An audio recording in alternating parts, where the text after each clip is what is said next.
100%. Everybody's got that pull them up by their bootstrap shit in their head. That's not real. That's Yeah. not real. You grow up in crime, you commit crime. 100%. It's not 100% that if you grow up in crime, you got to commit crime. Some people get out.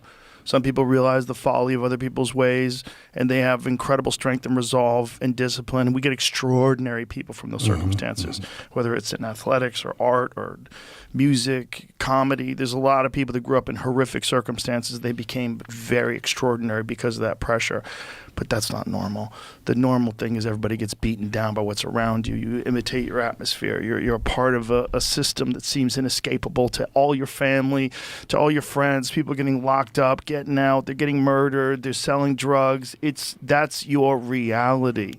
And if you grew up in fucking Connecticut and you go to private school and you're sitting here talking shit about this, like you're so fucking lucky. You don't know how lucky you are to get. If you're a person that's never committed crimes and never gone to jail and never done anything horrible, you are so lucky. That's right. You're so lucky.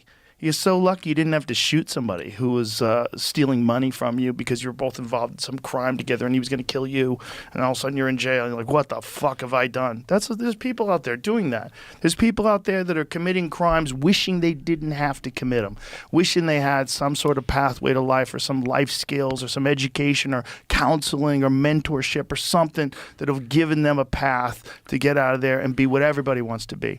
A normal, healthy person who's enjoying their life, enjoying their family, enjoying their friends, and hopefully you get to make a living doing something you like doing too. That's what everybody fucking wants. That's right.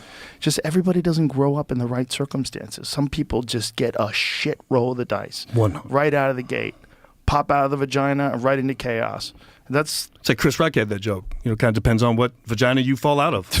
totally, right? I mean, I got totally lucky. accurate. I mean, my parents, I didn't come from money, Joe, but my parents are still together. They cared about what I was doing. Did you get your homework done? Did you get your homework done? You know, I mean, and I remember having these clients, and it really taught me a lot, where it's like they never even had a shot. They didn't have a shot. I mean, so many of these people, they're just growing up abused physically, mentally. They're seeing drug addiction in the household. It's just... You know, it's not the same for everybody. You know, your perception that people should pull themselves up by their bootstraps, you try being born into a caste system. Oh, C-A-S-T-E. C-A-S-T-E.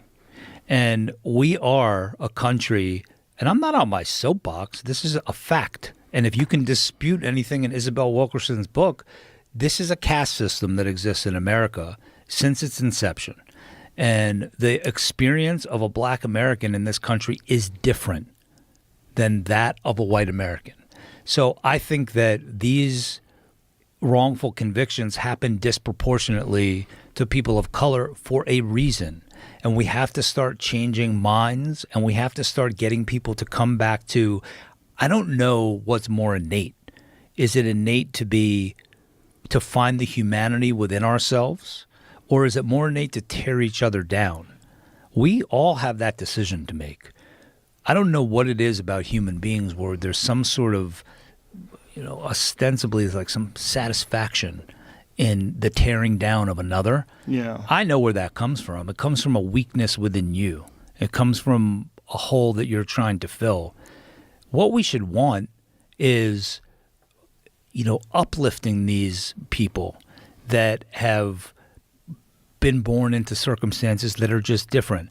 I come from a middle class family, you know, sometimes trending toward the lower end. My dad was a knockaround guy from Brooklyn. My mom was a school teacher.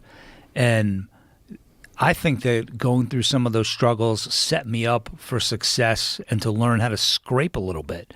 But I didn't have the experience of someone that was born in Watts or Bedford-Stuyvesant or Harlem. I just didn't. And, you know, I'm a little less quick to judge. Me too. That, you know, if more people had your sentiment, Joe, right, that sometimes it's a little bit deeper than you think as to why someone resorts to committing a crime. It's almost always deeper than you think.